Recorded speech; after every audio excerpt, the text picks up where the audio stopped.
નમસ્કાર દર્શક મિત્રો, તહેલકા ન્યૂઝમાં આપ સૌનું હાર્દિક સ્વાગત છે। ભરૂચ એપીએમસીને વાર્ષિક 2 કરોડ રૂપિયા વેરો ચૂકવ્યા બાદ પણ વેપારીઓ માળખાકીય સુવિધાથી વંચિત છે। ભરૂચ એપીએમસીના વહીવટકર્તા સામે શિક્ષાત્મક કાર્યવાહી કરી તમામ હોદ્દેદારોને હોદ્દા પરથી દૂર કરી વહીવટવડાની નિમણૂક કરીને તેઓ દ્વારા કરવામાં આવેલ ભ્રષ્ટાચારની તપાસ કરવાની માંગ સાથે કિસાન વિકાસ સંઘ દ્વારા રોજ ભરૂચ કલેક્ટરને રજૂઆત કરવામાં આવી હતી।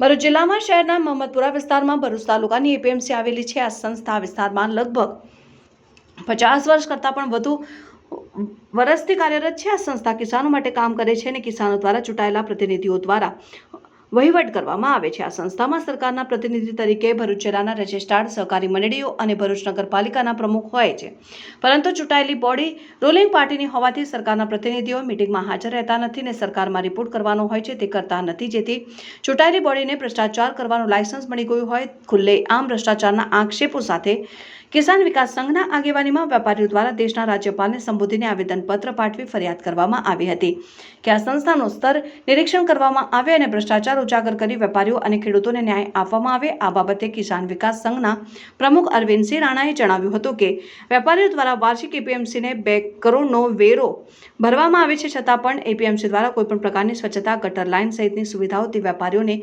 વંચિત રાખવામાં આવે છે। તાજેતરમાં જ એપીએમસીમાં 6 દુકાનોની દિવાલ રાત્રિ દરમિયાન એકાએક ધરાશય થઈ ગઈ હતી। તે ભ્રષ્ટાચારનો તાજો નમૂનો છે। ત્યારે જો આ દિવાલ સવારે ધરાશય થઈ હોત તો મોટી હોનારત સર્જાત। સાથે સાથે એપીએમસીમાં પોતાની દુકાન ધરાવનાર વેપારીઓને વર્ષોથી કોઈપણ જગ્યાએ એપીએમસીમાં હોદ્દો કે સભ્યપદ આપવામાં આવી રહ્યું નથી ને ચૂંટણી દરમિયાન તેમના નામ પણ બાકાત રાખવામાં આવે છે ને તેમને પણ એપીએમસીની ચૂંટણીમાં મતદાન હક આપવામાં આવે અને સભ્યપદ અને હોદ્દો મળે અને ભ્રષ્ટાચારીઓને સજા મળે તેવી કિસાન વિકાસ સંઘ નેજા હેઠળ વેપારીઓએ આવેદનપત્ર પાઠવી માંગ કરી હતી। રિપોર્ટર અભી સૈયદ, તહેલકા ન્યૂઝ, ભરૂચ। ભરૂચ મહમ્મદપુરા એપીએમસી ભ્રષ્ટાચારનો અડ્ડો બની ગયેલું છે। તમે એપીએમસીની હાલત જુઓ, રસ્તા ખરાબ છે, બધી એપીએમસી પડી જવાની અત્યારે તૈયારી મને તો લાગે છે, કેમ કે ગઈકાલે જે ઇન્સિડન્ટ બન્યો, જે દિવાલ ધરાશયી થઈ, આ દિવાલ જો દિવસના પડ્યો તો તેમાં સેંકડો માણસો મરી ગયા હોત, તો એની જવાબદારી કોની?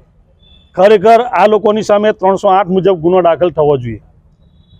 એપીએમસીમાં કોઈ પણ જાતની સગવડ નથી। દર વર્ષે કરોડો રૂપિયા વેપારીઓ આપે છે, છતાં પણ સુવિધાના નામે મીંડું છે।